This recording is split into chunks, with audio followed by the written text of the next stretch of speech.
Bonjour à tous, bienvenue sur Bildung et Culture.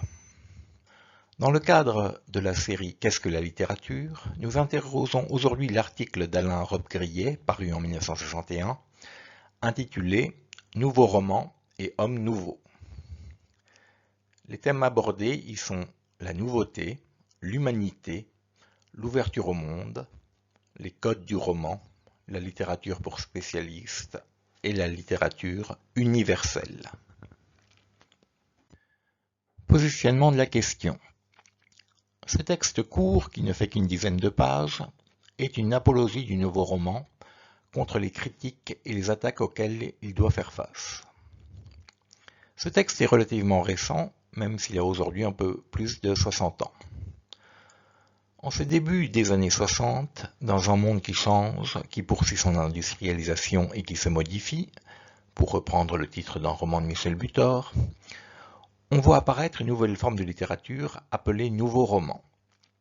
Ce type de roman a sans doute pour ambition de casser les codes anciens qui auraient été incarnés par des auteurs du XIXe siècle, et en particulier Honoré de Balzac.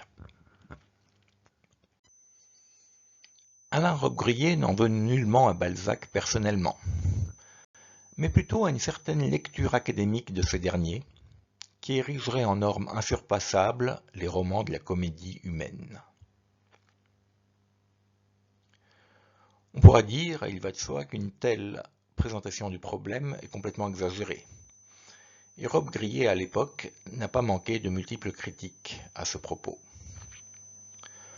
Nous ne développerons pas ce point ici.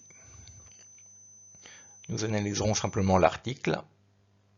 Et dans cet article, Robbe-Grillet entend répondre à 5 critiques qu'il entend souvent au sujet du nouveau roman.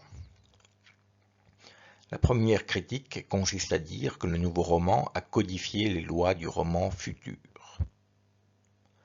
La deuxième affirme que le nouveau roman a fait table rase du passé.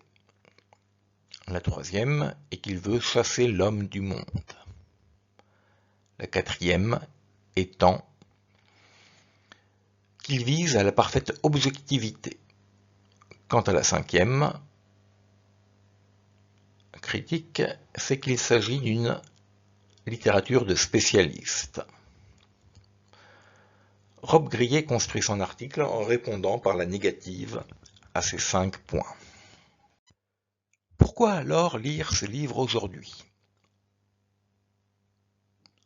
Robbe-Grillet est un romancier, auteur en 1961 déjà de 4 livres, dont par exemple Les Gommes ou La Jalousie. Mais en plus d'être un romancier, c'est également un théoricien, bien qu'il s'en défende. Dans les interviews données à la télévision, il dit non, je ne suis pas un théoricien, etc.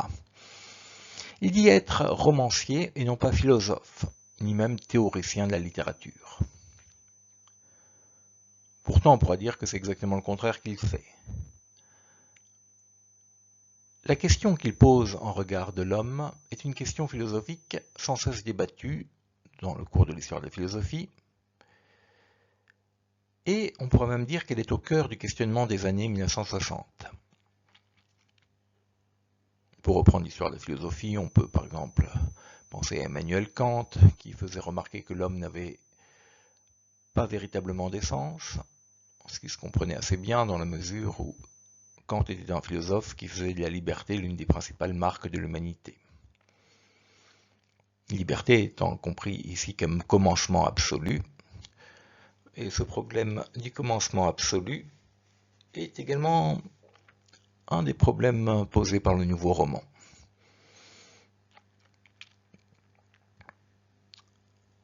Pour reprendre un autre exemple philosophique, Nietzsche allait également dans le sens de Kant en disant que l'homme n'avait pas d'essence particulière, quand il posait par exemple la question du surhomme. Parmi les exemples comiques de réponse à cette question, on pouvait penser à Platon, qui avait qualifié d'homme de bipède sans plume.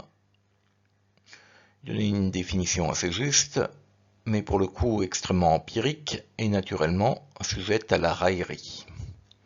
On se rappellera que Diogène avait plumé une poule et avait prétendu que Platon y verrait là un homme. Et pour reprendre des exemples beaucoup plus contemporains, on peut penser à Michel Foucault, qui publiera en 1966, c'est-à-dire 5 ans après l'article de Rob Grillet, Les mots et les choses, où il expliquera que le savoir récolté par les sciences humaines au sujet de l'homme n'épuisait pas l'essence de l'homme, qui était beaucoup plus vaste que cela, ce qui revenait à dire, au fond, que l'homme n'avait pas véritablement d'essence. Alors, qu'en est-il de la littérature, et celle-ci a-t-elle quelque chose à dire de l'essence de l'homme? C'est sans doute là tout l'enjeu de l'article de Rob Grillet et du nouveau roman en général. Aux 5 objections qui ont été faites, Rob Grillet répond en premier lieu à cette objection qui dit que le nouveau roman veut codifier définitivement les codes romanesques, que cette objection est aberrante. D'une part, les auteurs appartenant au mouvement du nouveau roman ont des écritures complètement différentes, et pour reprendre l'exemple donné par Rob Grillet, La route des Flandres de Claude Simon ne ressemble en rien, formellement parlant, à son ouvrage Les Gommes. C'est que le roman tel qu'elle le conçoit à cette école n'est pas une théorie qui codifierait, mais une recherche. Cette recherche vise à replacer l'homme dans son monde et le comprendre. Elle vise également à comprendre comment s'instituent les nouvelles significations. Or, le monde a évidemment évolué. L'ordre balzacien n'est plus celui des années 1960. Balzac aurait été un dieu s'il avait rendu un monde objectif. Certains de ses lecteurs le prenaient peut-être pour un dieu. Mais ces lecteurs ont tort, nous dit Rob Grillet. Il dit « C'est Dieu seul qui peut prétendre à être objectif, tandis que dans nos livres, au contraire, c'est un homme qui voit, qui sent, qui imagine, un homme situé dans l'espace et le temps, conditionné par ses passions, un homme comme vous et moi. »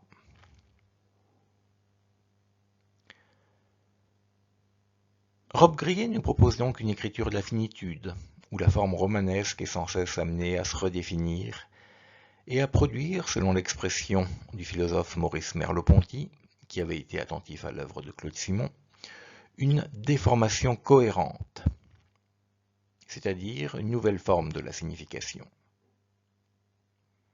Alain Rob Grillet rejoindrait sans doute Maurice Merleau-Ponty quand il déclare dans le texte « Le nouveau roman ne propose pas de signification toute faite ». Et plus loin, lorsqu'il dit « Nous ne croyons plus aux significations figées toutes faites que livrait à l'homme l'ancien ordre divin, et à sa suite l'ordre rationaliste du XIXe siècle.